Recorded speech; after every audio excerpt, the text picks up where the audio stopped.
Welcome to Yoga Travels with Karen. I'm Karen and I am a little concerned with myself. So the last video we did, I did the Asian squat and I spoke the benefits of the Asian squat, and there are some fantastic benefits to it without a doubt.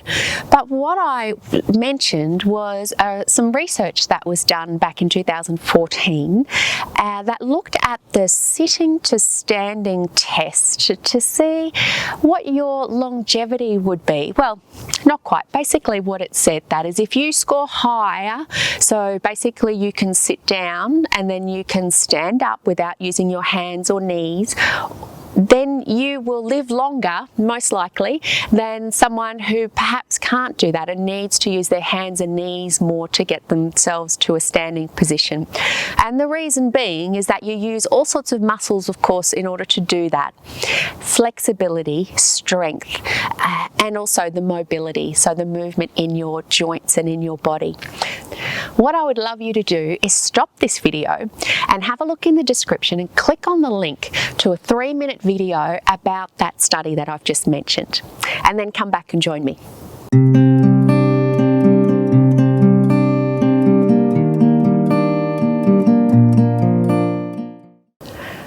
So when I watched that video, I thought, no problem.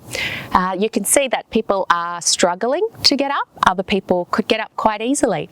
But what I was surprised about was when I tried it, I couldn't get up. I really thought that being able to sit and stand from the Asian squat, that I would be able to do the up and down with the crossed legs. But as you can see, that wasn't quite so easy. So maybe you've now done your own little test, and if you haven't, I'd love for you to do the little test and just see what you would score out of 10. Now for me personally, I have to be happy that perhaps I might be a 9 out of 10 or a 9.5 and have a little wobble as I get up. But I'd like to work on it and really try and get to a 10 out of 10, considering I'm probably about 15 to 20 years younger than a lot of people in that video. And I really feel like I should be able to do this, considering all my practice and everything that I do. So for me, it was a little bit of an eye-opener and a wake-up call to go, okay, I have to work on a few other things. So maybe if you'd like to, we could work on this together, and you could keep me up to date with your score in the comments or a personal message, and let's see if we can improve that over time. So I'm going to go through a few different exercises that will hopefully give us a bit more strength to be able to stand up and sit down and get a 10 out of 10, or at least a 9 out of 10. Alright, so first of all, let's just work on these hips. So we need to get a little bit of warmth through these hips. So we're going to just bring our feet out to the width of the mat. Knees are bent, hands are in behind us, and we're just going to drop the knees down to the right. And we're going to look over to the left. Just hold for a few seconds, for a couple of breaths. You might feel that through your left hip, hopefully somewhere through here anyway. We'll open up the piriformis, the glute, the bottom buttocks muscles as well, so that will help us with that flexibility and the squat or getting up and down. All right, let's go to the other side. You might need to adjust your buttocks a little bit, and let's drop those knees down to the other side and looking over our shoulder. You can see I'm all rugged up. It's cold. It's cold here on Matsuyker Island. There's snow on the mountains over on the mainland. There's not a lot of wind, so that makes this beautiful to sit out here at the moment, just with a little bit of sunshine. Beautiful. All right, now let's bring the knees to the center, and we're just going to find a nice even balance, and we're just going to windscreen wiper the knees now a little bit. So with the breath, we drop down. Let's inhale up, exhale down. And feel free as you breathe and as you lift and drop that you just twist your head in the opposite direction. And see, just make note of your knee, the one in the middle then that comes down, and see where it comes to. You might find the left is, the left and right are a little bit different. Just keep the movement going.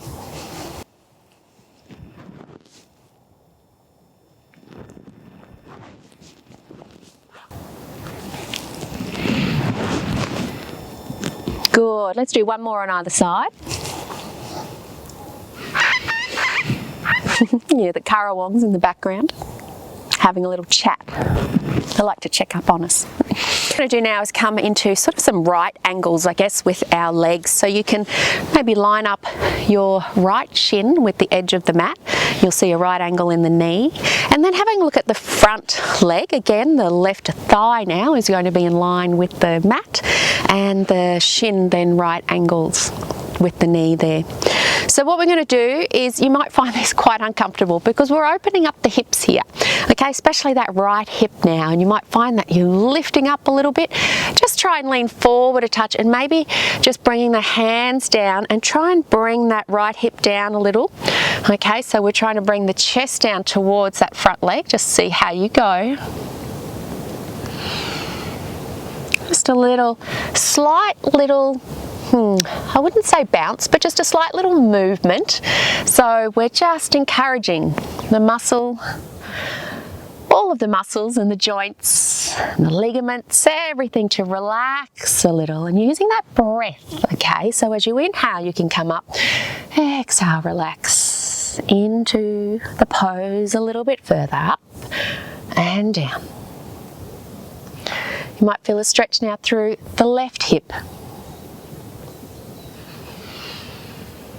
All right, and let's just hold, just coming to wherever is comfortable for you. Now, I've got fairly flexible hips, so for me it's not too difficult just to come down over my front leg like this. You may find that you're still up here, and that's perfectly fine. Wherever you're feeling that stretch, that release, that's where you want to be. But just breathe, keep the breath going, and try and enjoy the sensation.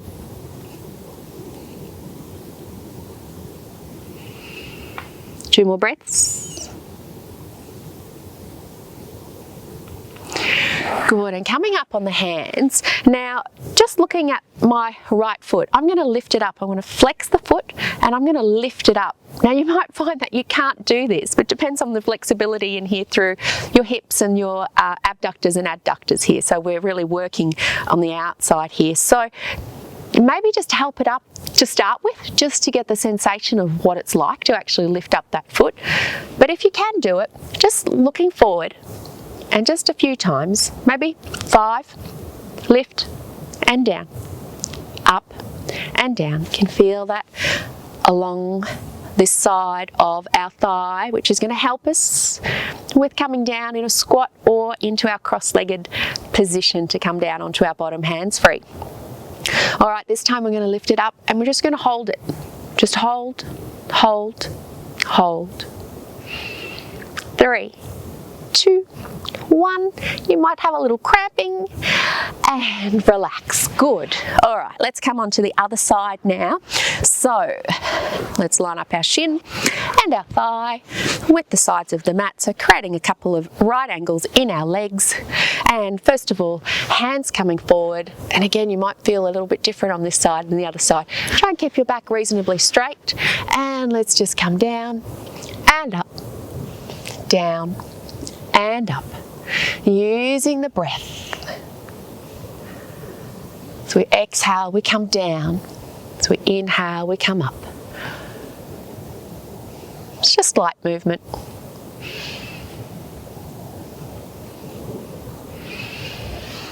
Good, let's do 2 more.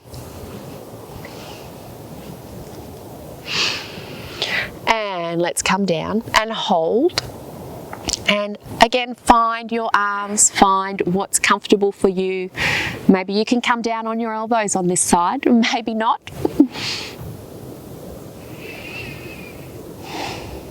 Use that breath. Focus on the breath. Maybe just be aware where the tension is. I can feel some tension in my right buttocks, through the hip, and just focusing the breath into that area while we hold for a couple of more breaths. Good. All right, coming up. And now let's just, with our hands forward, our body forward a little bit, lifting up that back leg and down, up and down. Again, you might find this more difficult or easier on this side. Maybe you'll get a little cramping in this outside area here. That's okay. Just stretch it out by swapping the leg around the other way, or push through it. Let's do 2 more. And holding. Hold. I can feel the cramp. I can feel it all through here. Let's just hold and breathe. 3, 2, 1, and coming down, and stretch those legs out to the front, and let's give them a little bit of a shake. Beautiful. Okay, so we've worked on our abductors and adductors, so the inside and outside of our thighs. We've opened up our hips a little bit. We've also got to release some tension through the calves and the Achilles tendons. So let's do that, coming over to a tabletop position, and let's just do a good old-fashioned calf stretch. So bringing that right foot to the back, tuck the toes, and press the heel back. So trying to keep that right hip down a little, not lifting it up because we're like the path of least resistance. So finding maybe just a little bit of an adjustment in the hips, a little micro bend in the knee so we're not hyperextending, looking forward, pressing the heel back, feel a nice stretch through the calf. Now you can stay here, or you can push up with the other leg. So you're in sort of a downward dog. We're going to push that calf down, that heel down a little bit still, and you can lift the other foot just to really increase that stretch. Don't worry too much about the back here and our usual sort of instructions for downward dog. It's more about getting the best calf stretch that you can.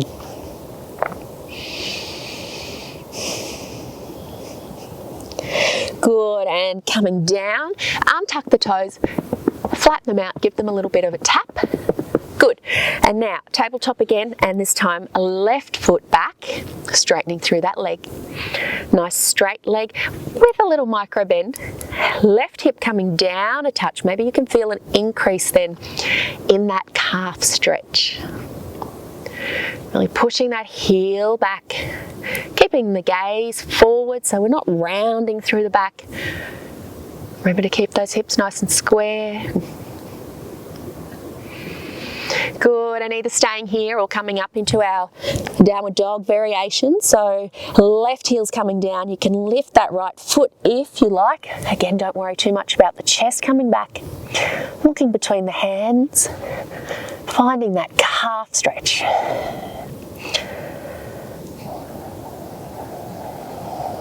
Might need to drop the hips a little to increase that stretch. Good. And if you're not already in the downward dog, please come up and join us. And we're just going to walk those heels out so we get that nice little motion through the ankles, through the calves.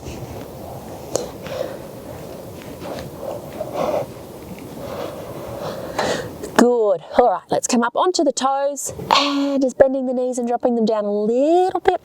Get a nice little toe stretch while we're there. And let's drop the knees all the way down.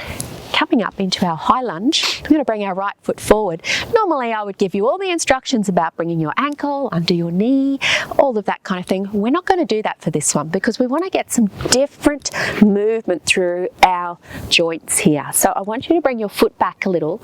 So when you lean forward, you might need to just adjust the back knee, but when you lean forward, you can see that there's a really tight angle, a really small angle in my knee and my ankle, and also in my hip. So we're getting some synovial fluid action happening here by having a bit of movement, which we'll do in a moment, and also the flexibility and the compression. Okay, so this compression in these joints is going to keep them nice and lubricated and make that sit-stand exercise a whole lot easier. All right, you might feel a little opening in that left hip flexor as well. Good, just holding for a few more moments. Maybe a little adjustment with the hips, left or right, just to see where you feel a different stretch, where the tightness is. Beautiful. All right, coming back. We're going to just bring that foot forward a little bit. I'd like you to rest your chest on the thigh. Bring the hands either side of the foot, maybe a little bit back. And we're just going to come back and lift the toes. So this is also stretching through the calf, the Achilles, and the hamstrings, but it depends on your flexibility. So the main goal here is to keep your chest on your thigh. So to wherever you can come to, it may just be here. It may be here. That's perfectly fine because you're stretching wherever you can come to. So just coming back, let's do a few little bounces, very gentle.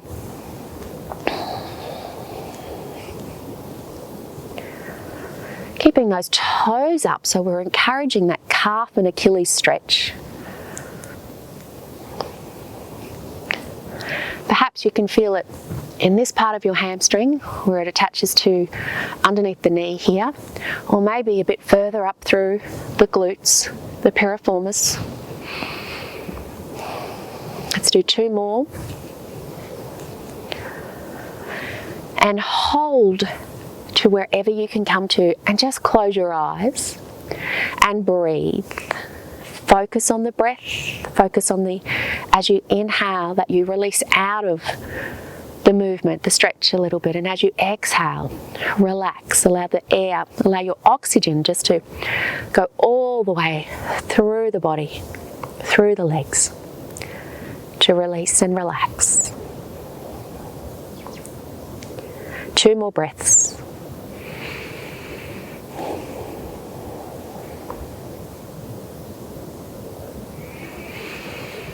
Good. Let's bring that foot back and sitting back for a moment in whatever's comfortable for you. You might feel a difference in the left hand side and the right hand side. I certainly do. Good. All right, coming up, and let's step that left foot forward now. So remember, we don't want the heel under the knee and the knee all lined up. In this case, I'd like you to have the heel back a little bit so the knee comes right way over the foot, over the toes, squaring the hips to the front. So we want to open up through that right hip flexor, but also creating that compression in the ankle, the knee and the hip. And again, just play around a little bit with the left and the right with the hip.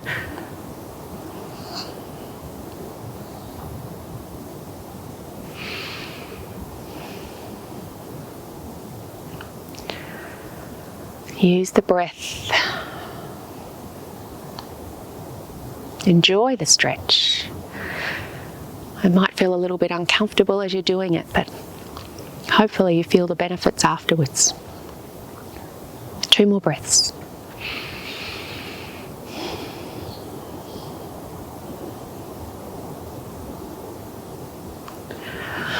Fantastic. All right, coming up, and just slide that foot forward a little bit, and then we're going to bring our chest on top of that thigh now. Hands either side or maybe a little bit back towards the hips, squaring the hips, lifting the toes, and let's just rock back and forth very gently to wherever you can come to.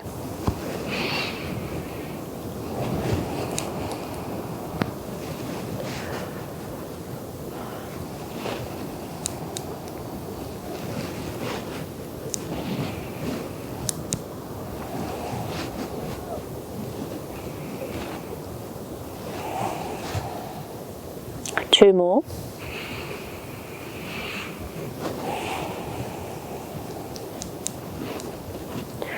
And let's hold it here. Just find your juicy spot for the stretch, the release. Keep that chest on the thigh, so we're not rounding, looking up towards the foot, maybe in front of the foot. Press that heel down a little. Use the breath.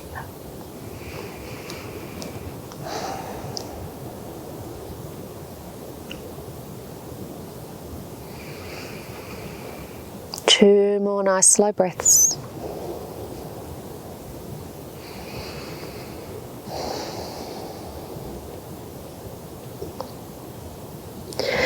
Good, let's bring that foot back and come and sit down in a cross-legged position. And just close the eyes for a moment. Bring the hands to the knees. And just feel the effects. Maybe you can feel a bit of extra blood flowing through the joints, through the muscles. Maybe you feel a little bit lighter.